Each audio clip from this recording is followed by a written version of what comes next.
Welcome to this week's episode of the Sports Period Podcast, the Wednesday Wisdom Edition, where we are talking about our favorite people, moms. We are celebrating the incredible women who not only excel in their athletic careers, but embrace the joys and challenges of motherhood. And of course, as we are reflecting on Mother's Day, it's important to recognize the trailblazers who we'll talk about today, who have paved the way for moms in the world of sports. And joining me, your host, Amy Butch-Siegfried, to talk about these incredible women who have done incredible things is my incredible co-host, brother, and co-founder, Scott. Scott, welcome to the podcast. Thank you for having me. It's an honor to be here to talk about these incredible women, mothers. Without mothers, none of us would be here. This is a very true statement. And motherhood, the hardest job that you get paid the least amount for. You get paid in Just a true statement. love and affection. It's true. It's so rewarding. There's days where there's a reason I have gray hair. I mean, to celebrate you as well. You are a mother. This is true. This is a true statement. You are an uncle, yes, to the tiny human who drives us all crazy but makes us all happy all at the same time. And so, hey, it takes a village to raise an adult and a child. And thanks for being a part of the village that keeps us afloat, because uncle time is real bonus time around here. So who else is going to pick him up and throw him around and carry him around by his toes? And he's almost getting too big to do that, so I need to take advantage of that while I can. Happens. Hey, at least you stopped picking on me and picked on him. Maybe that's why you had the child. Exactly. So today we're obviously talking about total badass moms who are athletes and play professional sports. And I'm curious, I want to start us off, like, who's that person that comes to mind when you think about, if I said to you, I need you to name me one total kick-ass woman who plays sports, who comes to mind for you? We're going to talk about a lot of influential women that, after having kids made a huge impact, but number one for me is someone that took on one of the biggest companies in the world in sports and won, and that's Allyson Felix, one of the most decorated track athletes of all time, one of the greatest American track athletes, men or women, of all time. And she saw that Nike wasn't quite up to par with their standards for maternity leave, so she took them on completely. Yeah.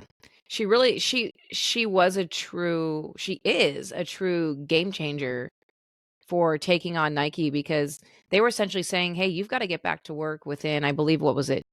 Was it 18 months? I didn't put that in our notes, but I knew they really pushed her to get back, or they were going to drop her.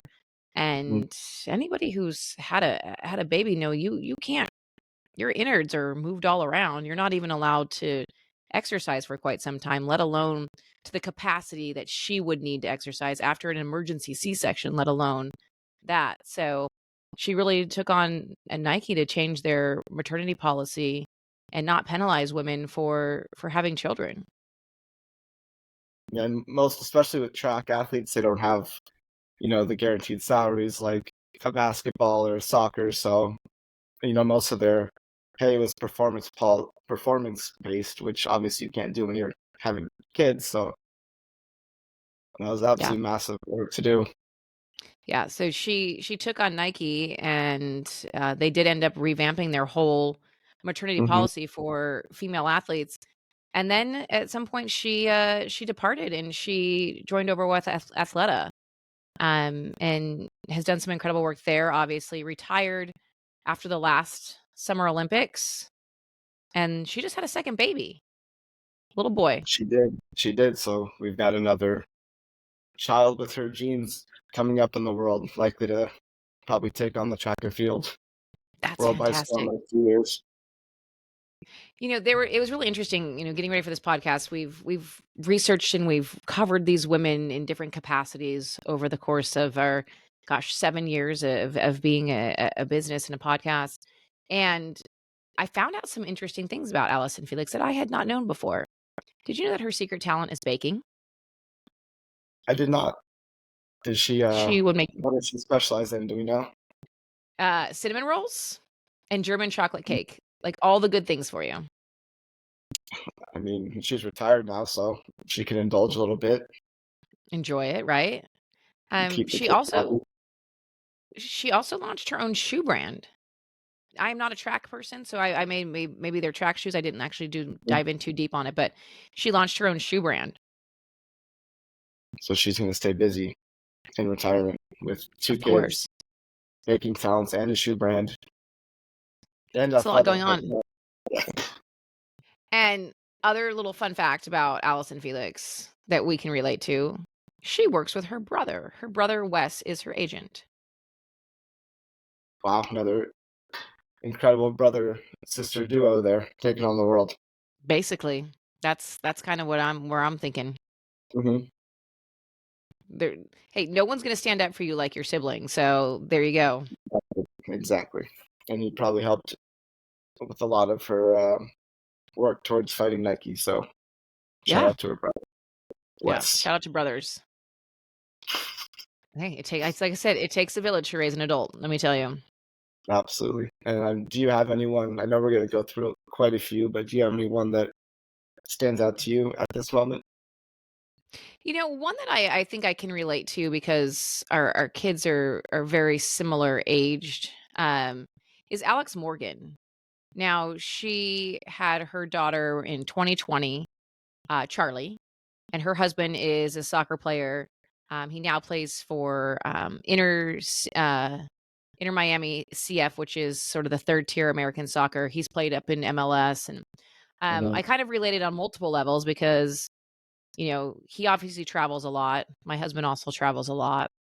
And so it was kind of one of those, like, I watched her as she prepped for the World Cup, and she brought her daughter everywhere. Like, she returned to work pretty quickly. Hmm. Something we did very similar on my end, but she brings her daughter everywhere. And I think that is such a cool capacity. I mean, I know I bring the tiny human everywhere I can. I think it's important for him to see all the facets of life. But Alex, plays for the San Diego Wave. She's obviously a member of the U.S. Women's National Team. Has not did not decide to retire, along with Megan Rapinoe and Julie Ertz, who we'll Hmm. talk about a little bit later. But there was a statement that I read when I was kind of going through and prepping for the podcast that basically she said, "I give everything I can to my sport and my teams. But when I go home, I don't dwell on if I had a bad day. I get to be a mom, and I have to be a mom, and I have to tend to someone else who really needs me versus overanalyzing things." And I thought that was, to be honest, was really relatable. You don't have time to overthink things because you just have to keep going. And I really commended her because I know there's a lot of moving parts with a small child, and it's really cool to see that you. I don't want to say you can do it all because you can't do it all. They may eat peanut butter and jelly sandwiches for dinner. I don't know, Hmm. but she doesn't make maybe he'll make homemade and cinnamon rolls. I don't know. But it's really cool to see that she's not giving up. She nor her husband are giving up on their dreams and their careers, um, to stay at home and make sure that everything is, perfect and as it should be on, the Saturday night TV show type of thing, right? Like the Sunday night TV where everything's perfect with a white picket fence. Like everyone's life looks different, and I think that's really cool and what you'll see kind of consistently throughout this group of women. Yeah, there's no one way to raise a child, no matter what industry you're in, Mm-mm. right?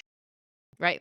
And I will tell you, I only have one, but people who have four will tell you there's no way to raise all of them. They're all a little bit different. So, um, kudos to those of you who are out there moving and shaking and making things happen.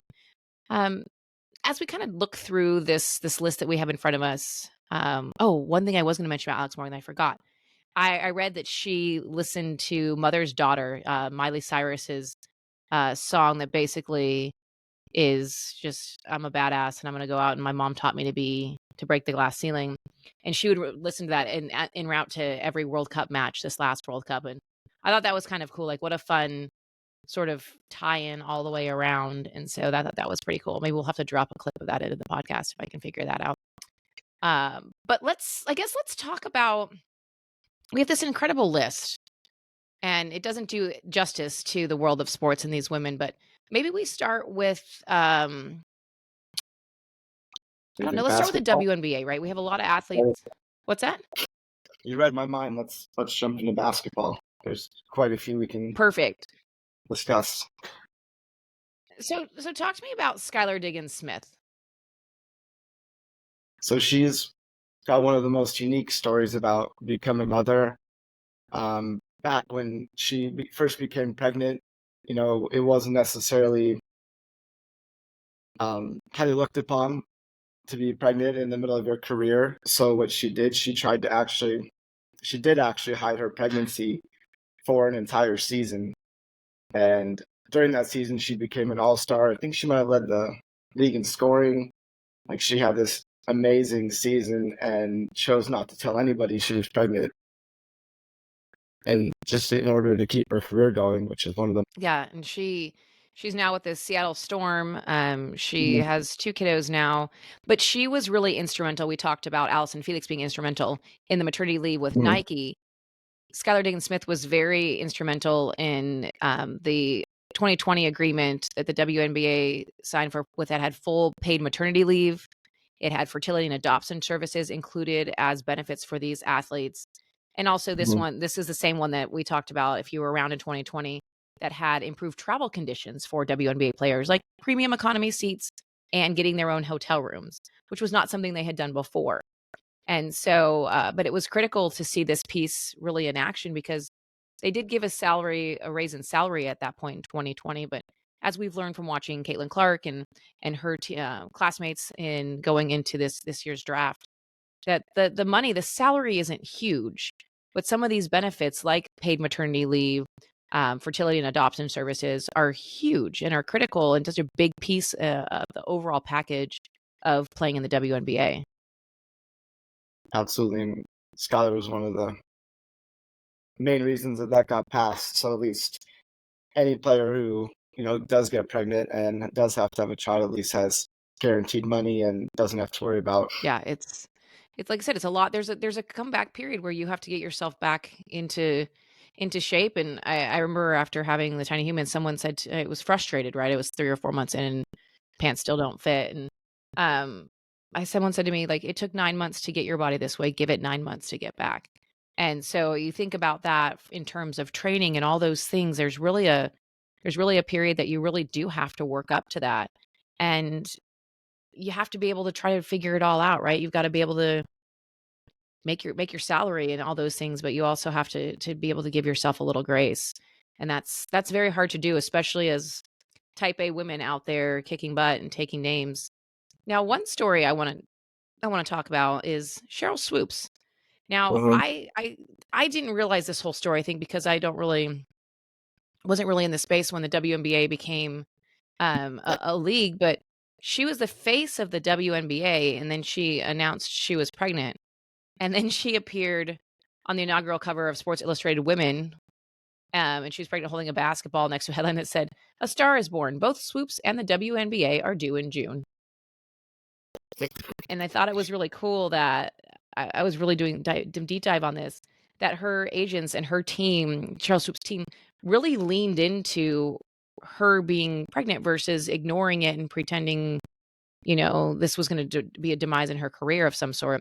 They really leaned into it and said, "Hey, we've got this woman who's got her own shoe. We all these things. This is real life. This is really happening." And so Cheryl Swoops was that trailblazer that really started a lot of that. She has to be one of the first active. Probably. She was the first woman to ever dunk in a game, right? I don't know that for sure, but I believe it so. sounds right. I mean, it's not me. So that's right. That's right. I can dunk if the hoop's about 5 foot tall. Yeah, there we go. It's all in put it Hmm. all in perspective. I mean, she's a little bit taller than me, so we'll just call it that. Mhm. It's incredible to see and to be inspired by these women who've done this. Now, one that doesn't, I guess we could talk. Like, I mean, Candace Parker. I guess she just retired, right? She, yeah, Yes. probably one of the best WNBA players we've ever seen. Talk to me a little bit about Candace and her career and her impact on the sport. Yeah, she's in the news now. She just retired after it was a 16-year WNBA career. And kind of, I guess the most fascinating part about her is She won WNBA Rookie of the Year, also won a gold medal in the Olympics while being pregnant. I don't think she necessarily knew that she was pregnant at the time, but she went on this incredible tear during her rookie season. Pretty incredible. And um, she was really responsible for having daycare at the Aces facility. Mm-hmm. Yeah, I was fortunate to go take a tour of Aces, state-of-the-art brand new facility, and they actually have kind of a daycare room for children while their moms go and practice and watch film and things like that. So I know that she was absolutely instrumental in that. So that's huge. I mean, she was only with the team for a little over a year at that point, so it's pretty remarkable. And a three-time NBA, WNBA champion, multiple MVPs, multiple Defensive Player of the Year, basically every accolade you could. It's incredible. Well, it's really neat. Like think about some of these athletes that really got better as parents. I think there's a motivation to want to perform and want to showcase. And I want to jump through a couple of these really quickly, but we talk about Serena Williams, who won her final Grand Slam while Mm-hmm. pregnant with Olympia. Carrie Walsh Jennings, many of you know her as the Olympic volleyball player, and she won gold in 2012 at the Olympics when she was pregnant with her third child. You may remember her volleyball partner, Misty May Trainer. Now let's wrap us up first with Julie Ertz, who played on the U.S. Women's National Team. I forgot to mention also going back to Alex Morgan. My Everyone watches women's sports. From Together, the brand started by Alex Morgan, Chloe Kim, Simone Manuel, and Sue Bird. And your shirt is on its way, but incredible to see the support that we've saw people wearing these through the Final Four. And let's wrap with Julie Ertz, who also was on the U.S. Women's National Team, has since retired. But talk to us a little about Julie. And Julie, she's married to Zach Ertz, so they've got one of the most athletic mother-father duos of all time. He just signed with the Commanders. She won the Super Bowl with.